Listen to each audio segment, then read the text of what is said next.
Hi, I'm Anne Roshni Apuhami from IIT, student who is following MSc in Cybersecurity and Digital Forensics from University of Westminster. Today, I'm going to present my final research project.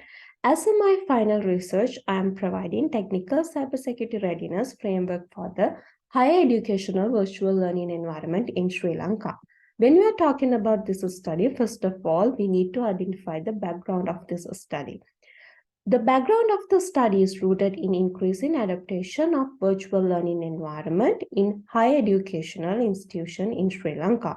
With the development of technology and the global shift towards online education, virtual learning environments have become vital platform for education delivery and the student engagement.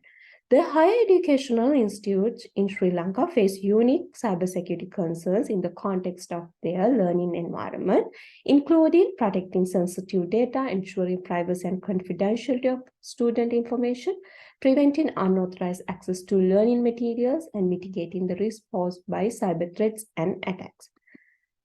Currently, in Sri Lankan education system, there is no way to monitor this students' online virtual learning environment.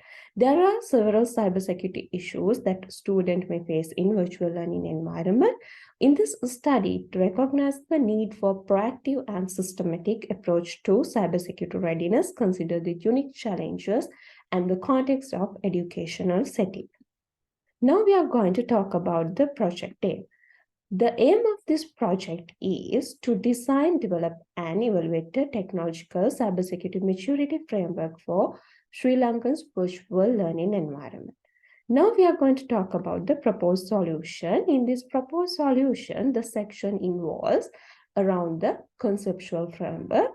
It will be present in the graphical fashion that demonstrates the relationship between the study variables. Each part of the conceptual framework and its significance to the study will be explained by the researcher. When we are talking about this conceptual framework, first of all, we need to identify what are the key components, the risk assessment component and the component security rules and procedures, the security infrastructure controls component, the security monitoring component, the user awareness and training component, the incident response components. These are the major key components of this research project. Now we are going to talk about the cybersecurity and controls and the process. In this diagram, you can see flow process of this. As a first step, we have to do comprehensive risk assessment. In this comprehensive risk assessment, we have to identify what are the major assets, and we have to evaluate what are the risks, and also we have to prioritize mitigation effort based on the likelihood and the potential impact of each risk. Then after, we have to establish clear policies and procedures, develop and implement clear policies and procedures are come up with the second stage. Then we are going to the third stage. We can say technical infrastructure, ensure the implementation of a secure technical infrastructure to support the virtual learning environment, and also making awareness is really important. Implement regular training and awareness programs to educate users about cybersecurity best practices, potential risks, and the importance of the adhering of security policies and procedures. And continuous monitoring also really important. Establish mechanisms to continuous monitoring of virtual learning environment, including real-time threat detection, log monitoring, and the security event management. Then after, we can see cybersecurity controls and the process in this diagram.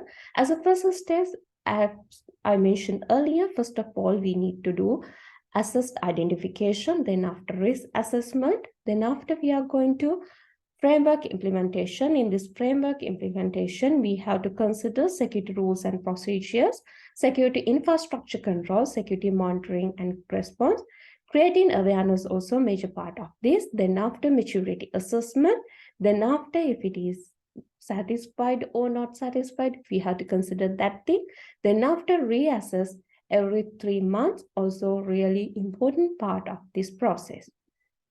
Now we are going to talk about the major core themes of proposed solution. Secure information infrastructure, it has 8 sub areas. Data security governs and the standard. It also have 8 sub areas. Then after finally we are discussing maturity assessment. When we are talking about the data security governance and standards, as a first thing, we have to consider about policy and framework. As a second thing, risk assessment and management. As a third thing, assess management. Fourth thing, assess control. Fifth thing, incident response and business continuity plan. As a sixth thing, compliance and audit. And seventh thing, training and awareness. And eighth thing, continuous improvement. As a second major core part, we have to think about secure information infrastructure. In this secure information infrastructure, we have to think about conduct regular security assessment. And second thing, implement access control. And third thing, physical security controls. And fourth thing, secure communication channels and encrypt data. As a fifth thing, regular update and patch system. As a sixth thing, educate user on cybersecurity best practices. As a seventh thing, monitoring and analyzing log. As the eighth thing, we have to establish incident response plan. As a final thing, we have to go to the maturity plan. In the maturity plan, there are 3 major stages. As a first stage, almost entirely carry out in the accelerant with the minimal proposed mitigation controls. As a second stage, enhancement potential with the rules in place. As a third stage, completion of process standards. Now we are at the end of this presentation. I hope you have a clear idea about this conceptual framework. Thank you for listening.